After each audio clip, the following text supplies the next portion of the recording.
Hey, welcome back. Today I'm going to be making some delicious pork shoulder braised in vinegar, wine, and garlic. It's carne de Vindaloo from the Portuguese Isles of Madeira and the Azores. I hope I got some of that pronunciation slightly right. So to get started, we're going to build our marinade. So into this bowl, I'm going to throw about 1 kilo of pork. Now I'm using a picnic roast, which is a pork shoulder, I believe. It's got a lot of different layers and fat going on. We want a decent amount of fat in this because we're going to be braising it later, and lean cuts of meat tend to get pretty dry and flavorless when you braise them, so I went with this. I'm going to trim off the excess fat, the intramuscular fat, and I'm going to render that out into lard later, which will be a good fat to fry this in later on. And I want to cut this into about 2-centimeter cubes. Basically bite size should be good enough. Let's throw that in the bowl, and this is kind of a small bowl, but it should be all right. We're not throwing too much extra in there. And I want it to fit in my fridge. So let's go ahead and season that with a decent amount of salt. A couple big pinches. My pinches are probably a teaspoon each, so bear that in mind. Everybody's pinch is different. Next up, I'm going to take about 5 or 6 cloves of garlic and smash them and peel them. Smashing them should release the skin so it's easier to peel without having to make too much of a fuss. And we don't need to chop this up any further because it's just going to be in the marinade, and it should leach its flavor out into the marinade as it's marinating. I'm just going to evenly distribute those underneath the meat a little bit so that every piece has a little garlic nestled next to it. Next, I'll throw in 3 bay leaves. I'll nestle those in as well. Now I've got a few sprigs of marjoram that I'm going to throw in. Marjoram, if you haven't had it, is similar to oregano, but a little bit more fresh and lemony, sort of. I don't know if lemony is the right word, but a little brighter. If you don't have this, go ahead and use some fresh oregano. Now, as I'm writing my recipe, I always cross-reference a whole bunch of other recipes to get a sense of what the most accurate set of ingredients and techniques are. Now, most of the recipes that I referenced for this called for something called savory, but we don't get that here. So apparently the closest thing flavor-wise is sage. So I'm gonna throw in a couple sprigs of sage, and I'll crack in some fresh black pepper. Now for the liquid ingredients, I've got some white wine vinegar. Going to go in with quite a bit. After all, this is a vinegar-based sauce, along with about 1 cup of wine. I'm using a Portuguese wine, but you could use really anything that you want. I would go with something a little bit more on the dry side, and you can use red or white. It really doesn't matter too much. I think people use both interchangeably, as far as I could see. So I'm going to go ahead and mix that well. Make sure everything's kind of tucked on in and everything gets touched by the wine. And you want the pork to be submerged below the surface as best you can.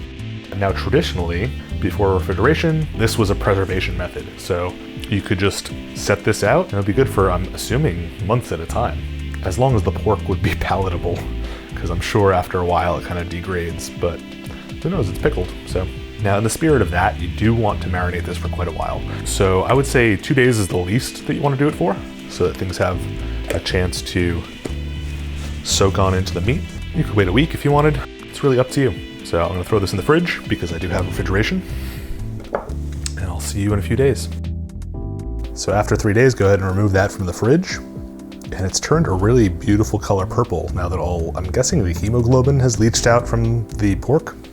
And it looks like the pork has actually almost cooked a little bit in the acidity of the vinegar. Could just be a coloring from the wine, but it does look a little bit denser. I'm curious what the texture is going to be after we cook it. So let's throw a large pot over medium heat. Here I've got a couple tablespoons of the lard that I rendered out from that pork fat. So we'll use that as our cooking oil. It's starting to smell like bacon in here. All right, and once that is fully melted and it's running nice and smoothly, not too much viscosity. So at this point, we'll throw in our pork.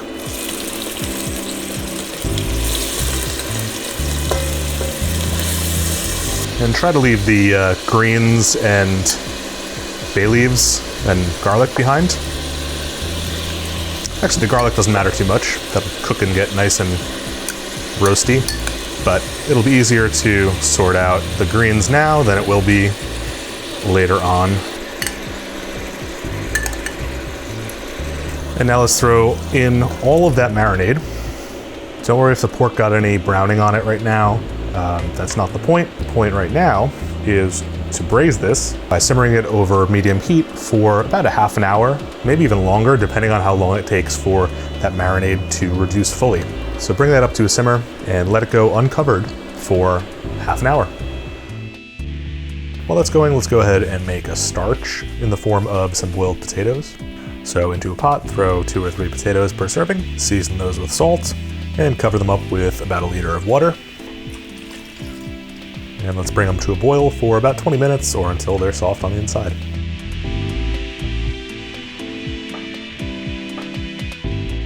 All right, 30 minutes later, and the pork is actually surprisingly quite tender. And the marinade has reduced entirely, so what we're left with is sort of a flavor sludge, if you want to call it that. You probably don't, but that's what I'm gonna call it. As well as you can see a sheen of the lard that's left over. So we're gonna go ahead and crank the heat and add a little browning to the outside of our pork.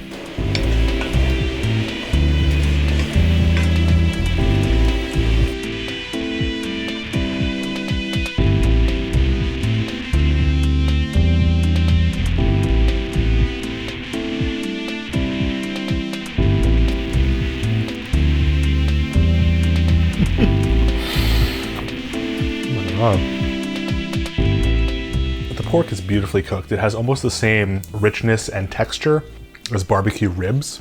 You get the richness from the pork fat, from the reduced and intensified wine flavors. There are these layers of fragrance that come from the herbs. The marjoram really rounds things out, but then you get this bright acidity from the vinegar and the wine, cuts right through everything. Such a good balance of flavors, and it's pretty impressive how good a simple dish like this can taste. You've seen it time and time again on this channel, all the way from tokitora de pork from Romania, all the way up to the Belgian stoufvlees or carbonade flamand. That combination of meat that's braised in alcohol, there's something about it that just works so well. So if you're ever in a rut and you want something hearty and comforting, then just go ahead and braise some meat in alcohol and herbs and it's gonna taste great. So I hope you give this recipe a try.